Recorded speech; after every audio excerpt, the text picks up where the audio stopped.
The February Frenzy has already provided the GLC's biggest upsets, moments, and matchups. And now the two shockers remaining in the bracket, number 7 in Holy Name and number 6 in Fairview, come into tonight's semifinal matchup with a trip to the GLC Championship game on the line. It's the GLC tournament on the FPCSPN, presented by MAC Basketball. Hello everybody, I'm Tyler Danberg alongside Connor Canfield. We've got a full house tonight. Marty Houskin behind the camera, Jay Foose running the stats. We also have a special contributor in Fairview alumnus, Max Meany, who's joining us. So we got a full crew of 5, and Connor with great reasoning, because the Green Wave and the Warriors square off yet again. And the last time these two teams met 2.5 weeks ago, it was pure mayhem. For the first time this year, the Fairview Warriors and the Parma Redmen meet here at Parma Senior High, and this game could not come with any higher stakes. The Warriors and Redmen, not too many wins on the season. A great opportunity for both. Welcome in to Varsity High School Girls Basketball on the FPCSPN, presented by MAC Basketball. Tyler Danberg alongside Connor Canfield with you. And we've got a great game on our hands tonight. And the Warriors, they need to win the first it could be for the Dave Murphy era. Chest, blue lettering and black trim. They will go from defense to offense, from left to right. Fairview in their black uniforms, gray lettering and red trim. One by the Blue Devils. Defense to offense from right to left. The Blue Devils start things off with Marquise Burnett. Burnett passing it in the left wing. Now back to Barnett in the right post. Drives inside on them and then scores 2-0. Brunswick to start things off 15 seconds into the first period. Danny Hanton now pushing it up for the Warriors. Danny Hanton outside of Mikey Goff at the top of the key. Pulls up from 3. Goff tries to hit it. It's corralled off the loose ball and put together by Zach Eisen. Eisen in the left corner trying to ice it up to Trey Massey. Massey picking up his dribble, now kicking it out for the left block to the right wing to Marquise Burnett. And the first 2 of the game, Brunswick leads 2-0 with 7:18 to go. Now working it up at the top of the key, Cameron Cruz passes it to the right wing, and Trey Massey guarded by Mikey Goff. There's a big size advantage in favor of the guard Massey, but he misses on the triple from the right wing. Back with it are the Warriors. Danny Hanton overhead pass from the left elbow to the right corner, and Ethan McQuaid, who's called for the travel. It was a little bit of a late call with 7:01 remaining. It's 2-0 Brunswick. A better start here from Fairview than the other two teams. They're really great defense there by Goff on Massey. The size advantage was in Massey's favor, but Goff pestered him and forced the missed shot. Blue Devils work it up court on the near sideline from left to right, swinging it to Massey. Pumps once, now fires across the horn in the left wing. The 3 is good from Cameron Cruz, who just appeared in one game last year. It's 5-0 Brunswick leading. Fairview with the ball, back in the Brunswick defensive end. Mikey Goff, underhand swing pass from the left wing to the right wing, and Ethan McQuaid drives inside of the right elbow, passing it out to the right corner. Danny Hanton rejected by Eisen. Back and missing on the right-handed jump hook is Tyler Holliday for Fairview. Back with the Brunswick Blue Devils with 6:20 to go. In the left corner, back in the Fairview defensive end, it's Marquise Barnett. Swinging it back outside left wing. Looking for Landon Kistler, a guy who appeared in just 20 games last year. Right wing triple from Trey Massey, no good with 6:10 remaining. 5-0 Brunswick leading. Fairview with the ball now. Danny Hant working for the right front court to the left front court. Left wing now Tyler Holliday, the forward driving inside and scoring with the left block finish with 6 to go in the first. Good take there by Holliday. Nice strong take. Marquise Barnett back on the other end. Front rims the right wing triple. Back with the Warriors. They try and push things up. They trail by 3 in the right front court. The point guard Michael Goff. 5:45 to go. Fairview trails by 3. They have the mismatch defended by Eisen. Tyler Holliday grabs the pass from his teammate and good friend Mikey Goff. Swings it for the right elbow to the left corner. Danny Hanton, pump fake, and he gets the floater on the near side baseline. Fairview within 1. Back with it are the Blue Devils. In the right wing, Zach Eisen kicking it out to Cameron Cruz off the screen from Landon Kistler. High pass from the right wing to the left. And Marquise Barnett swings it back out to Eisen, driving inside on the Fairview center. David Nelm picking up his dribble. Turnaround Jay, no good in the middle of the paint. Fairview with the ball, back down by 1 with 5:10 remaining in the first quarter. Danny Hanton in the right wing. A couple hesitation dribbles. Kicks it to Tyler Holliday in the left wing, and he front rims and off the backboard. His shot goes the left wing triple. Back with the Blue Devils. Defended by Michael Goff, now avoiding the screen is Landon Kistler. Taking it down the left wing to Trey Massey. Picks up his dribble, now finds Cameron Cruz. Deep three in the right wing, off the left side of the iron. Marquise Barnett back down low in the reverse. Second chance points, Connor. It hurts the Warriors. They're trailed by 3. David Nevin got outworked there. Back on the brink are the Warriors, and Danny Hinton, quickly with violation. some miscommunication, is called for the travel. Tyler Holiday went baseline, went with that delayed V cut, and Hinton was not on the same page. You know, great job here on defense of the Warriors. They're defending against the 3 well. Brunswick opens the game at 1 for 5. Massey 0 for 2. 4.5 minutes to play in the first quarter. Brunswick with the ball, leading 7-4. Trey Massey, the impact player to watch, presented by Tom Sugar, Howard Hanna Realty. Driving to the right elbow, now kicking it down outside the 3-point line to the left, and Landon Kistler. Kistler bounce pass, sweeping it inside for David Nemeth to Zach Eisen, and he scores in the right block.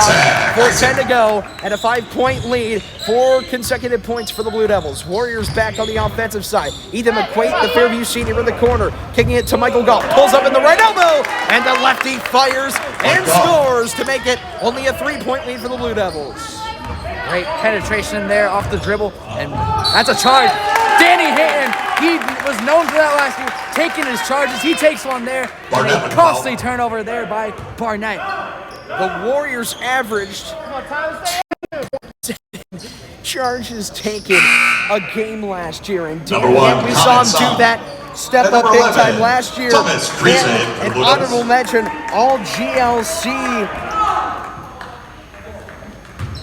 winner, 3.9 points per game, 1.1 rebounds per game. Also averaged 2 steals. 3:49 remaining in the first quarter. Fairview trailing by 9 with the ball after that. Danny Hinton taking charge for the Warriors. Ethan McQuaid spinning on Trey Massey, kicking it out for the right elbow to the right wing to Michael Goff. Comes back inside, and it's in and out on the pull-up floater. It goes off the hands of Brunswick, Zach Eisen, and the Warriors will retain possession as Tyler Holiday, the junior forward, will inbound from the left of the glass, kicking it inside the 3-point line to Hinton, dumping it back off for Holiday! He's got the left corner 3, and we've got a tie game at 9 with 3:30 to go in the first quarter. This has been a lot closer than the first 2 games so far. The recently checked in Thomas Kriza getting it back. And the ball bounces off a Blue Devil, goes out of bounds on the far sideline of the Fairview defensive end, and it's Warriors ball. Great double on the baseline, forced the errant pass.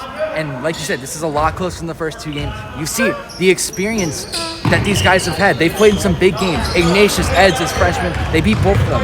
Off the far side inbound, Ethan McQuaid now kicking it to Tyler Holiday. Cross corner pass to Michael Goff outside the 3-point line, inside for David Nemeth. He's got the turnaround, right-handed hook from the right block. First basket of the season for David Nemeth. That's 11-9 Fairview, their first lead of the game. Look at tonight's matchup to watch, presented by First Federal Lakewood. Joey Abraham for Holy Name and Holden Eckert. That's going to be a fun one to watch all night long. Abraham's a little bit of a 3-point sharpshooter, averaging about 3.5 a game, 8 points in his last game, top 30 area 3-point shooters. And then Eckert averaging about 3 and then 11 points in his last game. So that guard matchup is going to be something to watch. Back to start out of the timeout. Holy Name, a team that averaged 76.7 points coming into this game, getting their first 2 tonight. And Tommy DeJesus getting that reverse up and in. He did that a couple times against the Warriors of Fairview. Other end, Cooper Lyons spinning and winning. 8-point lead for the Rockets. And the one thing about the big guards, they have a little bit of height on the Holy Name guard, so they're going to use that a little bit to their advantage in the post.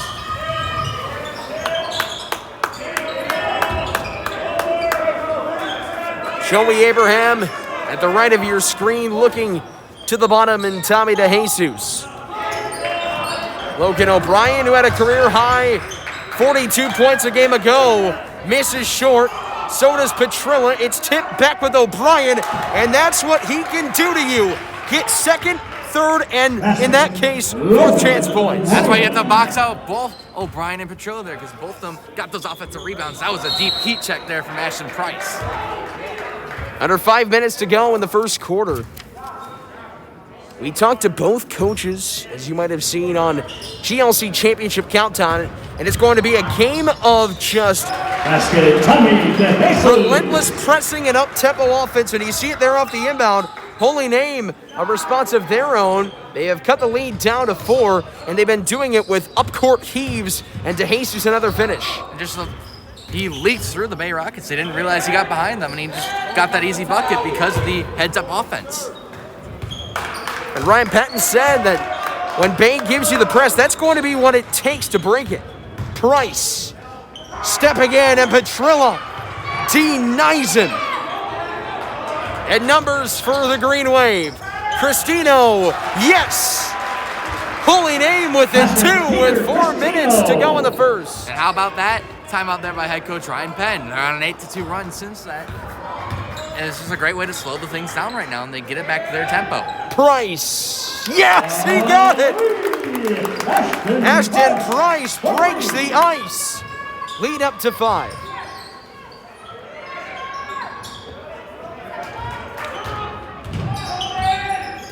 Now O'Brien pushing, initially had it tipped. Petrilla looking inside to Jesus, one more, O'Brien foul. Nice little backdoor cut there from O'Brien, and he's gonna put that thing up, and he got tripped on those shots, so he's gonna go to the line for 2, and chance to pull a little bit closer here. Also a great save by Cleveland.com reporter extraordinaire Matt Gould, saving the possession, I guess you could say. And O'Brien knocks down the first. So Connor, through the first 4.5 minutes, what have you liked from both the Green Wave and the Rockets? I just like the way Bay started. They got Holy Name to play to their tempo, the up-tempo game, but Holy Name, since then, they've done a good job of slowing things down in their game and just slowing Bay down and getting some good defensive possessions right now. Bay last year, they were 10-13, but this year, Coach Schenzer said it was going to be the year. Gurgey, does he have another? No, he does not.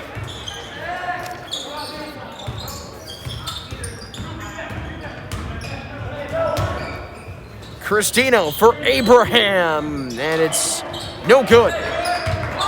Offensive rebounds, another key to this game, and Logan O'Brien getting a crucial one there. Petrilla stepping inside on Gurgey, and he's got it to go. A good job there by Gurgey to poke that away, but it went right back to Petrilla on a steal. O'Brien threads it through to Jesus for the lead. Holy Name has came all the way back, and they now lead it for the first time today with 2.5 minutes to go in the opening quarter.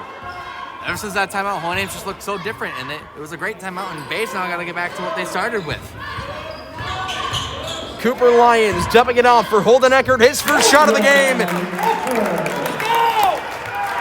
Back to the lead until Logan O'Brien off of another down court pass. That's the second time there that Bay's let someone get behind them. They have to pay attention and make sure no one gets behind. Price rejected by O'Brien. And with 2 minutes to play, Price resets. Eckert again high off the window, but this time too strong. DeJesus up for Cristino. Got it! Holy Name! Racing now out to a 3-point margin.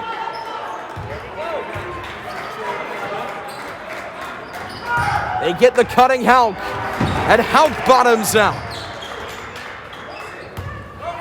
And the bucket here would be huge for the Namers, and almost had it. Sam Hauk getting through to Jesus, and walks in.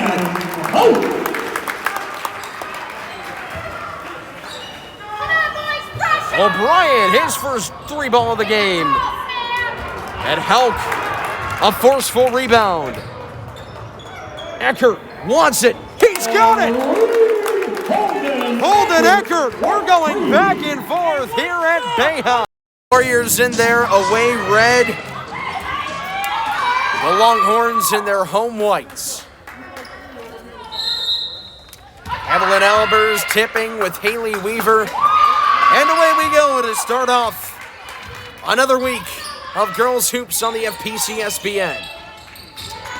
And we'll see Jenna Poliak getting some daylight and not able to lay it up softly, but Maeve Mazzaros is there. And second chance points coming early for Fairview. Maeve Mazzaros is going to be a key tonight for Fairview. T. Felton, the kick for Kelly Owens. Back out for Jaylee Rivera on her senior night.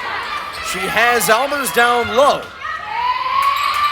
And DeSenza and Albers in a scrum. They open it up for T. Felton, and it's in and out.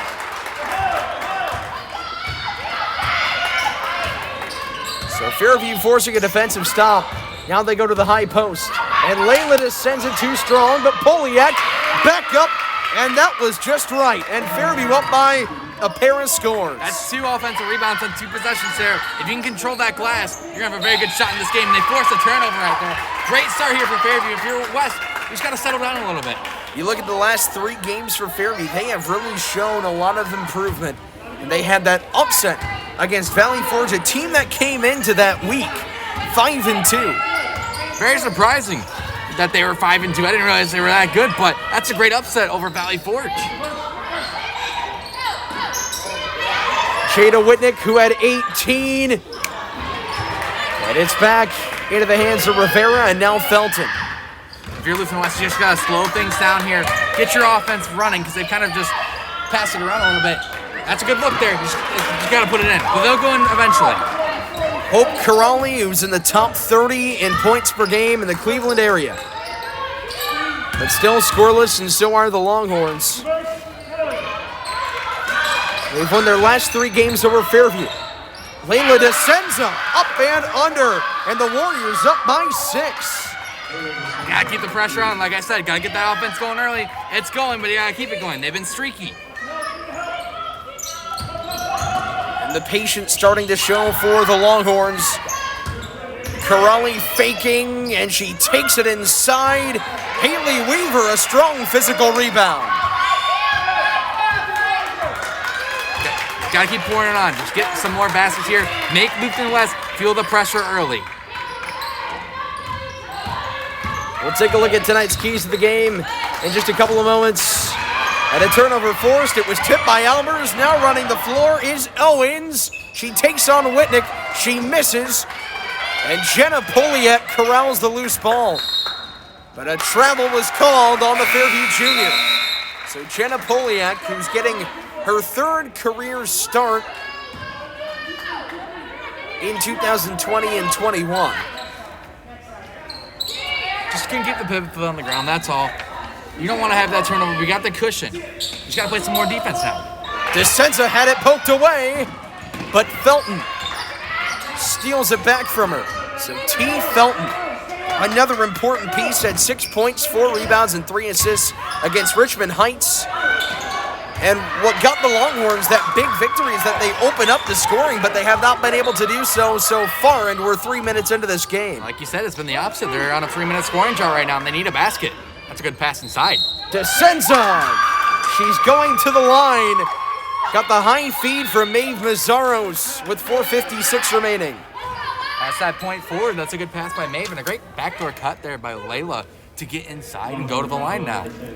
The Warriors only have 2 reserves on their bench. Maya Iwas and Alice Chambers, 2 crucial players off the bench. And DeSenza misses her first. The Longhorns, they've got 4 on the bench. So some pretty scarce bodies from both these teams. It's going to test the endurance of both teams. We saw Fairview. They really only played 2 reserves in that first Parma game, the overtime one. Really, the starters, the majority ones that played, so it's going to be a lot like that game. And a foul outside. Some key players out due to that JV quarantine. Elizabeth Haley. There's also Gabby Davenport, who is a normal starter, the freshman is. Just a lot of Fairview players that are not going to be able to be on the varsity bench. There's an assistant coach, too, Nicole Popovich, so it's tough, but you're going to have to get through it, and they're almost out of their quarantine. Ball was fumbled. Karina Sedano, it's off. Albers misses, and Mazzaro's another big board, and the Warriors, although giving up a few boards, they were able to keep West empty. Strong hands there from May Mazzaro's. Ripped that rebound away. 4:15 remaining. Whitnick to go up by double digits. The Warriors are on a 10-0 run. In goal for the Rockets. In his first year, it's Nate Rosenhaus on his senior night. A 6-4 record, 157 saves on the season, an 810 save percentage, and 4.6 goals allowed per game. He has that goals against average very low. Casey Lloyd, the goaltender for the Brecksville Broadview Heights Bees, and already Hudak, a shot against the boards. And Danny Surdy, one of 4 strong Bay Rocket freshmen, contending on the defensive side in the zone. Now back with it in Brecksville's zone end is Hudak before he sent it in, but it got intercepted towards the neutral zone. We're 30 seconds into this matchup. Tyler Danberg here, glad you're with us on Bay Athletics TV. Played back by Samantha Goalie, tonight's impact player to watch for Bay. And there's Goalie again, tangled up with Aiden Casa, who's only appeared in 5 games but has made a difference. Last night he had 2 goals and an assist. The Rockets trying to apply pressure in the B zone. Taken around, swept around now is Heel Merchant. Merchant initially tried to set it up, and it rifled right to the stick of a Bay Rocket. Now it's loose. Vidmar to scoop it away. With 13:40 to go in the first period. Just a couple of exchanges in possession. Now tangled up right at center ice. Kicked off the skate. Now going for it is Henry Schoberg for Bay. And he's tangled up with Justin Conway.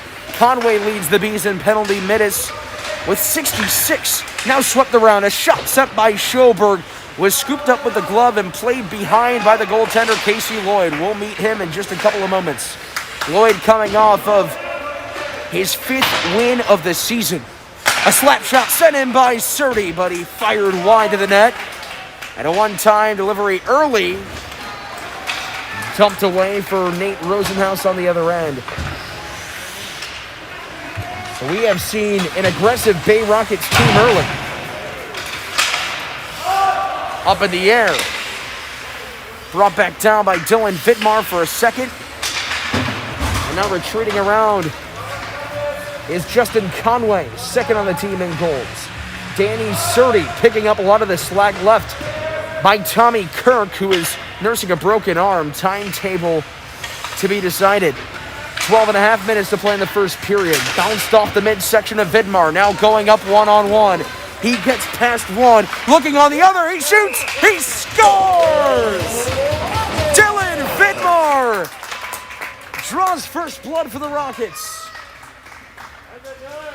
Vidmar fires for his 35th goal on the season. So 2 minutes final. 2 minutes remaining in this matchup. So it's 5-5 a tie. And now 6-5 due to that takedown. And San Filippo, but all he was out there, he had to be helped to his bench. And Cologne and Elmore, a little bit more handsy.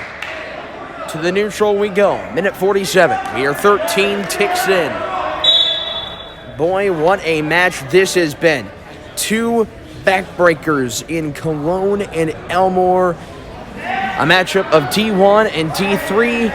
Number 9 and 16 in Elmore and Cologne's respective state rankings. Cologne now has Elmore by the right leg.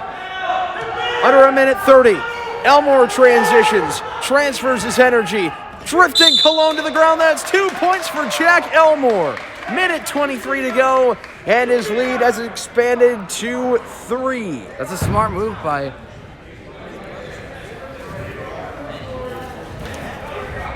Cologne. I don't know why I blanked out there. He was trying to get out of bounds, but Elmore just got that last second takedown at the very last possible moment to extend his lead. And Cologne, he's done a good job at going to the outside, and there he is with an escape. So lead down to 2. 1:14. Elmore looking with the angle pick. Now they both scrounge to the ground. Back up right. Cologne out of bounds. And the Parma Redmond Cologne goes out of the barrier. So he limits any damage that Elmore can put forth. Final minute in this match. Cologne needs a takedown or something just to get back on the offensive. Takedown ties it, and he has a chance to take the lead off of it as well. The 126-pound weight class on the line. The GLC title. Jack Elmore, his first year in the GLC. Back to the neutral position we go with 43 seconds remaining in this title match. That's a good idea by Cologne to try that takedown. Almost got it, but it was a good block by Elmore. Cologne slices after the right leg, shot after Jack Elmore, who now thrusts his hips to the midsection of Cologne. 30 seconds remaining, out of bounds. And both coaches for Fairview and Parma, respectively, firing up their pupils.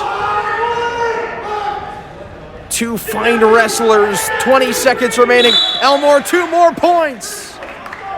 10-6. That would have been a big escape for Cologne there, but he just couldn't get out. And let's get the last second. Elmore, good awareness just to throw him down and get those 2 points. 18 seconds remain at the stoppage. We'll have 132 coming up next. Elmore for Fairview, leading Cologne for Parma by 4. They both collapse to the mat. 10 seconds remaining. Elmore can close this out, but Cologne needs to find something. Down to 3 seconds, limiting an escape. Down to 1. A 4-seed Jack Elmore for Fairview has just won the GLC at 126.